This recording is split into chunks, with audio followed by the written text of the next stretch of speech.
Bonjour et bienvenue. Aujourd'hui, on va s'attaquer à quelque chose qu'on a tous déjà entendu, notamment chez le médecin, sans forcément tout comprendre, la pression artérielle. Qu'est-ce qui se cache vraiment derrière ces deux chiffres? C'est ce qu'on va décortiquer ensemble. Alors voilà la question 120 sur 80.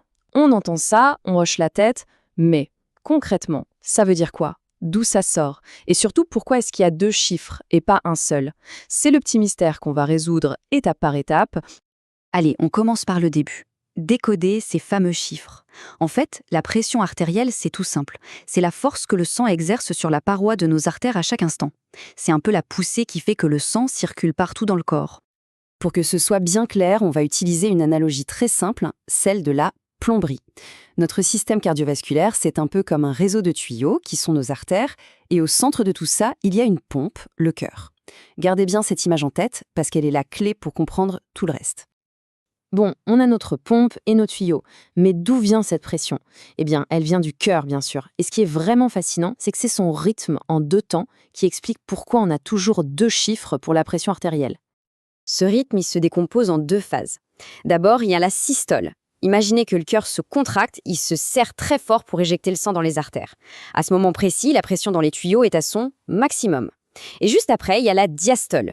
Là, le cœur se relâche, il se remplit de sang pour le prochain battement. La pression dans les artères redescend alors à son niveau minimum. Contraction, relaxation, pression max, pression min. Et voilà notre premier chiffre, le fameux 120. C'est la pression systolique. Elle correspond donc à la force maximale dans les artères, au moment exact où le cœur se contracte. C'est le pic de pression. Logiquement, c'est le chiffre le plus élevé des deux.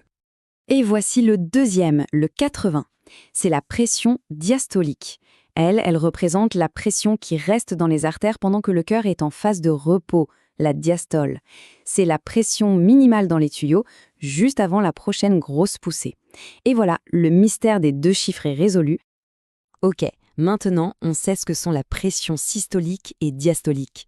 Mais la question suivante est comment est-ce qu'un simple brassard qu'on enroule autour du bras peut bien mesurer ces deux moments si précis à l'intérieur de nos artères? Juste un petit détour par l'histoire, c'est intéressant. Les toutes premières mesures, en 1828, étaient assez directes, on va dire. Mais heureusement, en 1896, un médecin italien, Rivarocci, a eu l'idée de génie d'inventer le brassard gonflable, un principe qu'on utilise encore aujourd'hui. Le mécanisme est en fait assez malin. Le brassard se gonfle, il serre le bras très fort jusqu'à complètement bloquer le passage du sang dans l'artère. Ensuite, on le dégonfle tout doucement et là, on écoute. Le tout premier bruit de pulsation qu'on entend, c'est le sang qui réussit enfin à forcer le passage. Hop, on note la valeur, c'est la pression systolique. Et quand le bruit disparaît complètement, c'est que le sang circule de nouveau librement, sans obstacle. On note cette deuxième valeur, c'est la pression diastolique. D'accord, donc on sait d'où viennent les chiffres et comment on les obtient, mais la vraie question, la plus importante, c'est qu'est-ce qu'ils nous disent sur notre santé? Juste une petite précision technique. L'unité de mesure, c'est mmGHg, ce qui veut dire millimètres de mercure. C'est un héritage historique des premiers appareils de mesure. Une pression de 120 mmGHg, c'est littéralement une force capable de faire grimper une colonne de mercure de 12 cm de haut. Alors, comment interpréter ces résultats? En général, on considère qu'une pression en dessous de 120 sur 80, c'est une pression normale. Entre 120 et 129 pour le premier chiffre, on parle de pression élevée, à surveiller. Et si on dépasse certains seuils de manière régulière, on entre alors dans la catégorie de l'hypertension.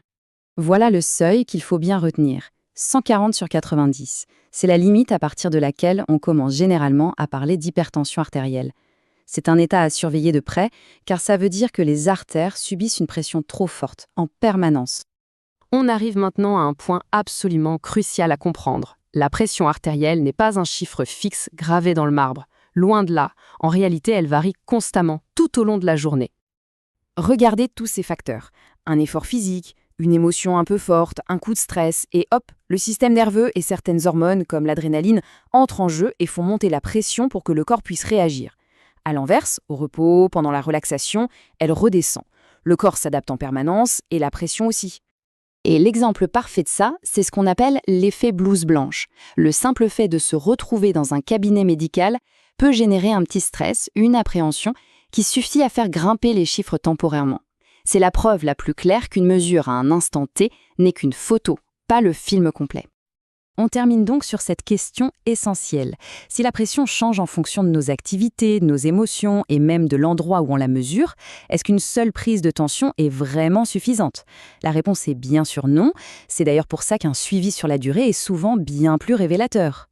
Parce que la pression artérielle, ce n'est pas un simple chiffre, c'est une histoire dynamique. Et maintenant, on a les clés pour la comprendre.